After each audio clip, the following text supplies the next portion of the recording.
Hi, everybody. This is Carolyn Mortensen, Dr. M if you prefer. And I'm just going to give you a quick tour of Start.me, which I think is an essential tool for every virtual teacher to organize and present seamlessly with their students. We're going to be covering this in several posts. So today we're just going to talk about getting started with Start.me.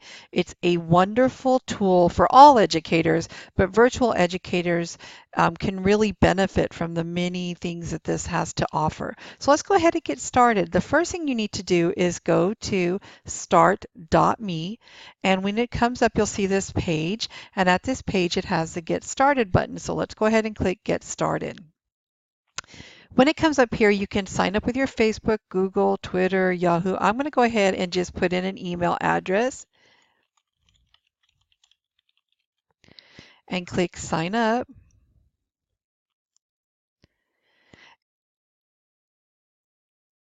And now that I'm signed up, it begins by asking me, do I want to take a tour or do I want to skip the tour? Since I'm going to take you on one myself, and we're going to do this in little easy to digest pieces, we're going to go ahead and press skip the tour, but I recommend that you do take it when you log in and then just click done. So you have this wonderful page, and what Start does me is gives you several opportunities to work with bookmarks, to make notes. If you're a sticky note fan, this is definitely the place to do it rather than using a program on your computer or real sticky notes, because you never lose them and it organizes them and you don't have to close everything else down to get to them. You can have these visual bookmarks. You notice that you can have them with different sized icons. You can have news feeds, you could have weather, you could have sports, you could have so many things that you can do. So let's go ahead and take a quick tour of what I'll call the essentials of using this visual bookmarking tool to get started with your virtual students. So the first thing I recommend that you do is that you come up over here and let's add a new page. So you come up to these three bars, and I'm going to open that up and I'm going to click Create a Page. And when I click Create a Page, I get a choice of the number of columns, auto, 1, 2, 3, 4, 5. I just prefer the 3, so I just used the 1, wasn't too crazy about it, but like the 5, so I'm just going to use the 3, and I'm just going to call this title Blogs. So I'm going to make this a page where I put all of my favorite blogs, and I'm just going to click Add. And when that happens, you'll notice that I have a new page here that says blogs. Now, what if I didn't like that page? What if I decided that I wanted it not to be called blogs, but I wanted it to be something just for general resources? Well, I can come up here to the little pencil, which is for editing, click Edit Page, and I can change that to just say general resources. And now I just click done, and you can see now it's called General Resources. Simple. And you can see where it's giving me the 3 columns, which are indicated by the plus signs. So if I want to add something to this, I'm going to use this quick little tool up here, which is the Add to Start Me extension that you added when you logged in. It's really important that you go ahead and add that extension. It offered it to you when you first logged in. Just follow the instructions and say add to Chrome. If you're working in Firefox, it'll say add to Firefox. And gosh, we don't even want to talk about Internet Explorer, really, do we, guys? So if you're using one of those, just go ahead and add that extension. So now that I have that extension, what I'm going to do is I'm going to go to a page that I really like. So one of my favorite pages is mywebfored.net. So I'm going to come on over to mywebfored.net. I wonder why that one. And I'm going to come up here to where it says add to start.me because I added the extension. I'm going to click on it. And when it opens up, it's going to ask me if I want to add that. Now, it already put the title for me. It put the URL for me, so don't change that. And then here you can see that it has select a widget, and there's a little drop down here. And I can go ahead and choose where I want it to be. Well, right now, I want it to be on my general resources page, but there's no widgets there. No problem. I'm just going to say new widget. When I click New Widget, it's going to ask me what do I want to call that widget. And I'm just going to say that I would like to call it Blogs because this is a blog. And I'm going to say Add Bookmark. It gives me a check mark that tells me that it happened. And now when I go back to Blogs and I go back to my General Resources page, you can see now that I have the blogs there and mywebfored.com is there. Well, there's another page that I really like, so I'm going to go ahead and put another blog in there just so I can go through that process one more time. Remember, I did this using this cool little add.me extension, but this time I'm going to add things a little bit differently. So I'm going to go ahead and click the plus sign right here, and it says Add Bookmark. Well, I'm going to click there, and then this popped up over here on the side, and I'm going to just put in a URL of a website that I happen to like a lot, and it is called blog.remind.com. And they have a lot of virtual teachers. One of my favorites is A Day in the Life of a Virtual Teacher, part 1, and then it goes on to part 2, and it has some additional ones. So you can see that this is about safe classroom communication. And if you've ever used remind.com, you know what this is about. And I'm going to go ahead and click add, but they have a blog. So you can see now that I have that there with a blog. Very cool. So I've added some additional blogs. One I added by using the extension it prompted me to download when I first logged in, and the other I added just by adding it down here. Now you'll notice if I put my mouse underneath, because it's a 3-column, it's giving me the option to add more widgets, which I can absolutely do. So I'm going to go ahead though and talk a little bit about modifying these. I'm going to get into this in more detail in a future post, but I want to be sure that I've given you the basics of how I think that it has helped me the most to view them. So one of the things I like to do is I like to click the little drop down here, and I click edit.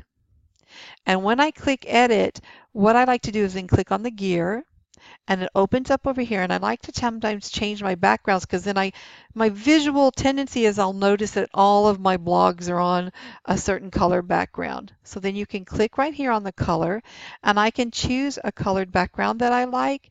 So I want all my blogs to be on sort of a light yellow, so I'm going to click that right there and click done. And then I'm going to click done again. You do have the option to change transparency here. So you can actually make them even a different shade of that, but I'm going to click done. And so I now have all of the blogs in, just like a sticky note, in a cool sticky note color. Now what I'm going to do is I'm going to go back over to that gear, and this time I'm going to change how these look, how the little icons look and the information, because I find that it's much easier as a virtual educator to locate and quickly click on my bookmarks if I do this. I'm going to go to the advanced. I'm going to change it to icons, and first of all you'll notice right away that it has changed completely the look of it. And then I'm going to come down here, and I just like the medium size icons. Now you can change to large, and you can change to extra large. So if you have students with visual challenges, they can use this to make it easier for them to manipulate their computer. So I'm going to go ahead and click on medium. So there we go. And I'm going to go ahead and click done again. And in a future post, I'm going to show you how to modify these to make them individualized for what you would like. You can upload your own, or you can choose from some icon clip art that they provide for you, and then you can colorize them. But we will discuss that in a future video. So you see now I have this wonderful widget here. I'm ready to add more to it. It makes it super easy to work with. So I just really want to recommend that you use this and that you use the coloring to help draw your attention to those. And then the one final step is don't forget to click the little green check mark which says that you are done editing it. Now I'm going to go ahead and add a couple of other cool bookmarks to my general resources page. Not bookmarks, I apologize, a couple other cool widgets. I'm going to click a plus here, and I'm going to add notes. And I am a big sticky note writer, but I like to use the digital sticky notes.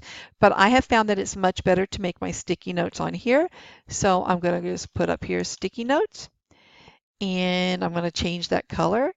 And this time I'm going to go to background and go ahead and click on that, and I'm going to choose that for my sticky notes and click done. So I'm going to just put my first sticky note here. I'm going to click in there and I'm going to make a little to-do list. Add more bookmarks and research better practices for feedback. And maybe I have to grade, but you can see that you can add as many of these as you want. And every time you want to add a new sticky note, you can just do it here. My recommendation for sticky notes is to add a new page. Remember, you just come to these three bars and click Create Page. Add a new page that's just called Sticky Notes, and you put them all there. When you're done, don't forget to click the little green bookmark to indicate you're done. And of course, you can edit that at any time by clicking here. And you see where it says move, that's how you move these between pages, or you can move them on the same page, and I will show you how to do that in a second. Now, finally, the one thing I want to show you is how to add a weather widget. So I am going to go ahead and come over here. I'm going to click plus, and I'm going to go to my widgets down here, click on it. And this time you have lots of choices. You can do calendars, charts, embed page, world clocks, but I'm just going to search for a weather widget because I would like to keep track of the weather where I am and maybe the weather where one of my students is. Since we're in a virtual world, that can be anywhere, right? So I'm going to click weather, and I'm just going to click the top one that came up, click that, and you see that it gives me this weather widget, kind of shows me what it's going to look like, and I click add widget. And the first thing it wants me to do is to give them a zip code. So I'll give them mine first. And then I'm just going to I have a student in Hawaii, so I'm just going to click plus over here so I can add a second one. Now I can do this for all of my students if I wanted to. So I'm going to click this one. And then when I'm done adding all the ones that I need to, okay, click here. What's really cool is that you can actually see what your students' weather is in different parts of the state or different parts of the world. And that's kind of neat because you can make some personalized communication with them, like, oh, I see it's raining where you are in Hawaii. How are you all doing? So it's kind of nice to be able to make that connection with the kids on a personal note that they might be a little surprised about. So you see that you have that option to add those. Now, what if I wanted to move these around? So what if I wanted this to be over here? I could move it over there. What if I wanted this to be over here? I can move it over here. And I just click done once I'm done moving, and now they're in the order that I want them to be in. Now, what if I don't like one? What if I want sticky notes to go away? So I click over here, and I can click delete right there, and then I say okay, make sure that I really want to do that, and I can delete that sticky note. So you have all sorts of options. One final thing that you can do, and I do want to show you, is that you can add a news widget. So I'm going to go back to widgets. Up here, I'm just going to type CNN. And if I click CNN, I can see that I have tons of widgets there to choose from, and I even have different parts of them to choose from. So I'm going to choose the technology one because as a technology in a virtual world, I think it's important to stay up with the technology. So I'm going to click that widget there, and you can see that I now have all of the news for technology right there at the tip of my fingers, and here it's one of two pages. If I click here, I have the second page. I click here, I have the first page. And of course, I can edit this as well by going to the settings and edit this so that I can add another feed. So if I click add a feed here and I want another type of news organization here, I can do that. So let's say that I don't know, we'll go with MSNBC latest, and I'll click there and I'll click add feed, and then I go ahead and wait a second and close that out. And you can see here now that I have two feeds. I have CNN here.